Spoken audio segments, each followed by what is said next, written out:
Hello friends, मैं सुशीला आप सभी का स्वागत करती हूं अपने YouTube channel Sushila GS classes में।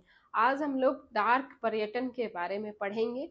ये हाल ही के दिनों में चर्चाओं में रहा है, इसीलिए मैं ये टॉपिक लेकर आई हूं। हाल में केरल पुलिस ने लोगों को डार्क पर्यटन क्षेत्र से दूर रहने को कहा है।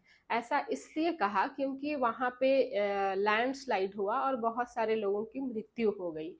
तो हम लोग जानेंगे कि डार्क पर्यटन किन क्षेत्र को कहा जाता है और ये किस स्थलों को घोषित किया जा सकता है, इसके बारे में आज हम लोग पढ़ेंगे।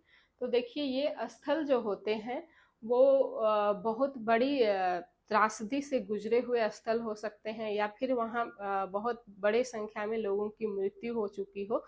वैसे क्षेत्र को डार्क पर्यटन क्षेत्र घोषित किया जाता है और इसे और दो नामों से पुकारा जाता है। थाना टूरिज्म या शोक टूरिज्म भी कहा जाता है। और ये जो डार्क पर्यटन है वर्ड, इसे दो लोगों ने परिभाषित किया था, जॉन लेलन और मैल्कम फोले ने इस वर्ड को परिभाषित किया था। और ये स्थल जो होता है उससे बहुत बड़ा दुखद इतिहास जुड़ा होता है।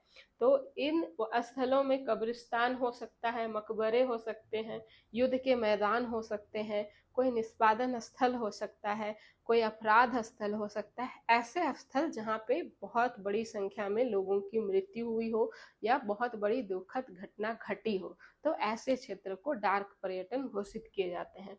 अब देखिए, प्रमुख डार्क पर्यटन क्षेत्र जो घोषित किए जा चुके हैं वो कौन कौन से हैं। पोलैंड में ऑस्विट्ज एकाग्रता शिविर, ये 1945 की बात है, जब वर्ल्ड वार 2 खत्म हुआ था। उस दौरान यहाँ पे बहुत बड़ी संख्या में लोगों को मारा गया था, इस शिविर में लोगों की हत्या की गई थी। इसीलिए इस स्थल को डार्क पर्यटन के रूप में जाना जाता है। यहाँ अभी भी लोग देखने के लिए जाते हैं पर्यटन के रूप में। यूक्रेन में चेरनोबिल है। यूक्रेन में परमाणु ऊर्जा संयंत्र में विस्फोट होने के दौरान बहुत सारे लोगों की मृत्यु हो गई थी। इसी वजह से इस क्षेत्र को भी डार्क पर्यटन घोषित किया गया है। न्यूयॉर्क में ग्राउंड जीरो, ये न्यूयॉर्क में ग्राउंड जीरो जो है वो न्यूयॉर्क में जो ट्रेड सेंटर में आतंकी हमला हुआ था, उसके बाद उस जगह को ग्राउंड जीरो का नाम दे दिया गया, लेकिन है वो वही ट्रेड सेंटर ही है। वहां पे बहुत सारे लोग मारे गए थे, इस वजह से इसे भी डार्क पर्यटन कहा जाता है।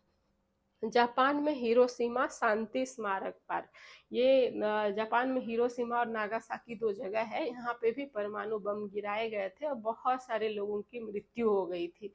इस वजह से इस स्थल को भी डार्क पर्यटन के रूप में जाना जाता है। अब ये जो वर्ड है डार्क पर्यटन, ये बहुत ज़्यादा विवादास्पद है, क्योंकि लोग इससे जुड़े होते हैं, लोग इन स्थलों को सम्मान की दृष्टि से देखते हैं, तो इसलिए वहाँ जाना पसंद करते हैं। अब कई लोग इससे आकर्षित होते हैं, क्योंकि उनको लगता है कि इस जगह पे हमारे लोगों की मृत्यु हुई है तो हम वहाँ जाएंगे, उनको श्रद्धांजलि देंगे, तो इस वजह से वो वहाँ पर जाते हैं। उनकी भावनात्मक जुड़ाव रहता है लोगों का, इस वजह से ऐसे स्थलों का वो दौरा करते हैं। तो ऐसे स्थलों में कभी कभी दोबारा ऐसी घटना घटने की चांसेस होती हैं, इसलिए जो प्रशासन है वो कभी कभी इस पर रोक लगाती है कि आप इन स्थलों का दौरा ना करें, जैसे कि अभी केरल में हुआ है। लैंडस्लाइड की वजह से बहुत सारे लोगों की मृत्यु हो गई। तो इसी तरह के नए नए वर्ड्स हम लोग सीखते रहेंगे। अगर मेरा चैनल या फिर मेरी वीडियोस आपको इन्फॉर्मेटिव लगती हो, अगर मेरा पढ़ाया हुआ आपको समझ आता हो, तो आप मेरे चैनल को सब्सक्राइब करें, इससे मुझे भी मोटिवेशन मिलता रहेगा। Thank you for watching my video.